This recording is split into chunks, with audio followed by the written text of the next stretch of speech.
How's it going today, babe? Doing well. So let me ask you this, Corey, RJ. So Shan and Micah both decide when they want to show up for shows. Is that correct? That's basically how it is. Yeah, that's the only way that it goes.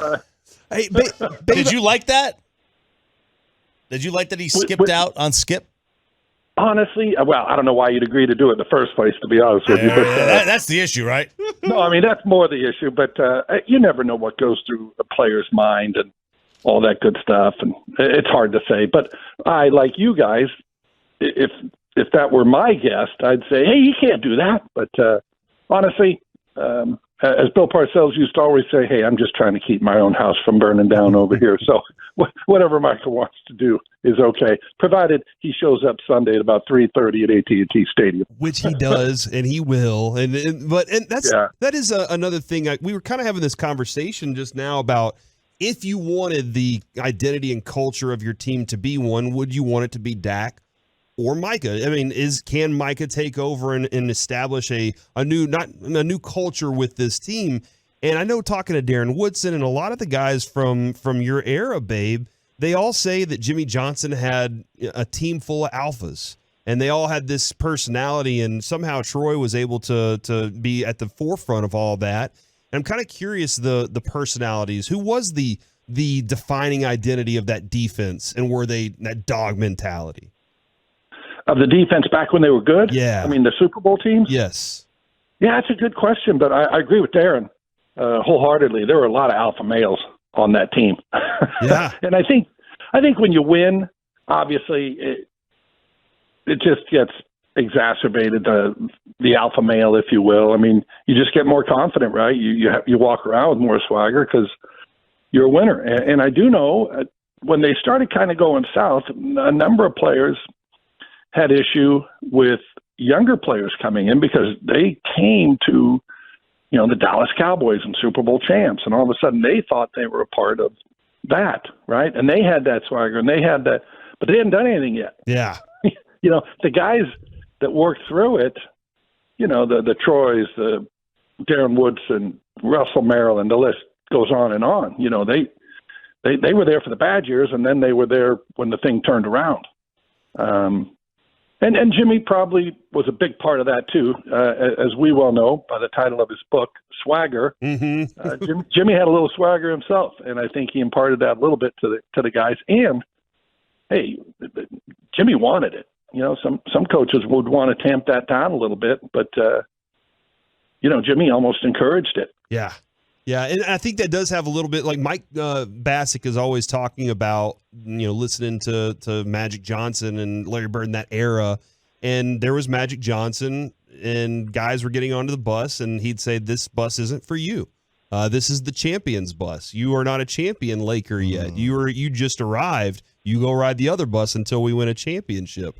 And they had to earn it. They had to earn that right to have those opportunities. Yeah. Troy used to say that to me too, and I'd have to walk to the games and stuff. Wouldn't let me on his bus. He won't let me on his plane.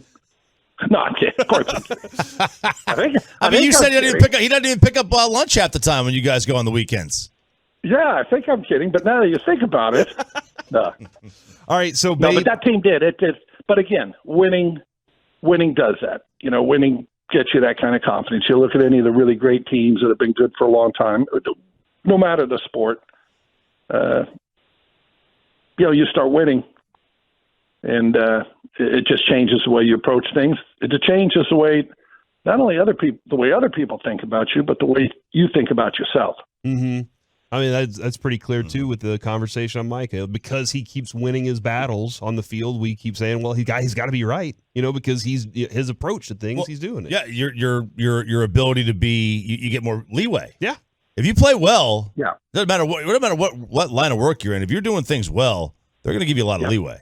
Yep. Babe, I have a cut of audio. Did you want to throw to this audio? Because it looks like you may have a fear at a certain position. Well, we discussed this last week, RJ and Shan, and I had said that at the wide receiver position, it's 2018 all over again. Yeah. Other than you've got CD Lamb, but CD isn't that. He's not Devontae Adams. He's not there yet. He may get there, but he's not there yet. So going into last week's game, I talked about that wide receiver position. My fear is that could happen this year. Because if you want to take away a guy, you can take him away. Now, if CD doesn't beat you on the outside, who's going to be the guy to beat you? That's my fear. And based on what you saw Sunday against the Tampa Bay, there wasn't really many options. No. Everybody said Dak played poorly, and he did not play his best game. But other than there was a comeback to Noah Brown, if you recall, on the right side where he sailed it. Yep.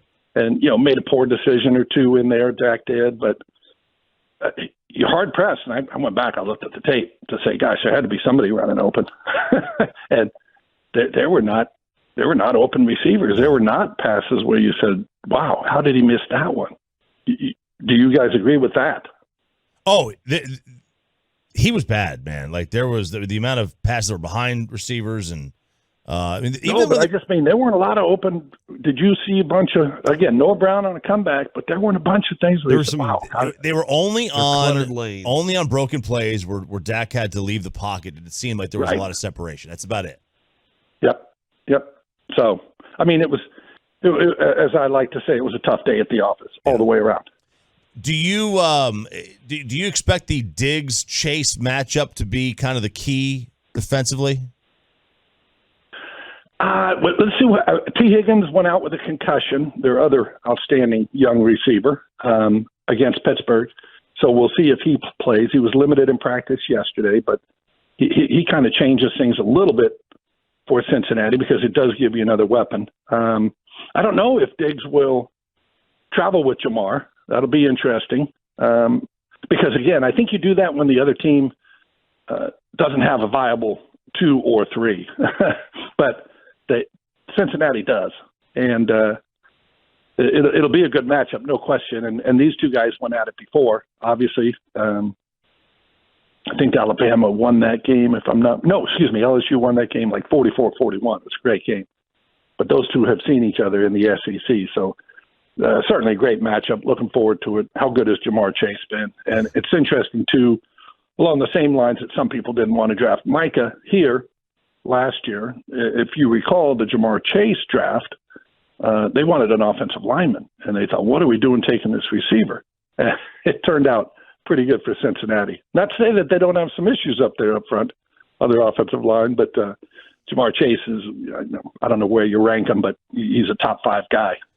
Back flipping it around, their defensive line, I know there was a lot of concern on the Cowboys' offensive line going into the game against Tampa Bay. What do you feel about that matchup and how that might look this weekend? Talking Cowboys' offensive line versus their defense, yeah. And they did a great job last week against Pittsburgh. I've watched a little bit of that, but they really shut down Pittsburgh's running game. Pittsburgh only had 13 first downs in that game. Now, they didn't have the ball a whole lot because Cincinnati had 94 offensive plays. That's crazy. And then, obviously, they went to overtime, played 70 minutes of football, but Cincinnati just had the ball all game and turned it over. Here's the thing, too. How many games go to overtime when you're -5 in the turnover differential? Not many. Not many. And it kind of speaks to, honestly, how good Cincinnati is. You got to be a really good team to be -5. And I know you could make the flip side argument. Well, if you're a really good team, why are you -5? But they had a couple of crazy things. TJ Watt goes up and just intercepts a ball as he's trying to bat it down. And anyway, Cincinnati's going to be a real formidable team coming in here. And I guess evidenced by the fact that, RJ, 7-point? Is that what we're talking? Since he is 7-point favorite? Yeah, I think it went up to 7.5 yesterday. Yeah. Which was more than expected because Vegas has basically come out. They've rated Rush as 6 points worse than Dak, and it was originally 2.5, so it should have gone to 4.5, and it went all the way up to 7.5. So the other injuries, the other lack of talent around the team has really kind of shown up here. Yeah, it's going to be tough sledding. I will say this now. Matt Farniak had to go in at left guard. I know a lot of people probably aren't all that excited about talking about the left guard, but Connor McGovern went out on the first series, and Matt Farniak came in, and I thought he did a pretty darn good job over there at left guard. So that was, everybody was concerned, obviously, about the left tackle situation, but now all of a sudden you're playing a guy that really hasn't played, and you lose your left guard very first series. And I thought Farniak came in, did a really nice job there.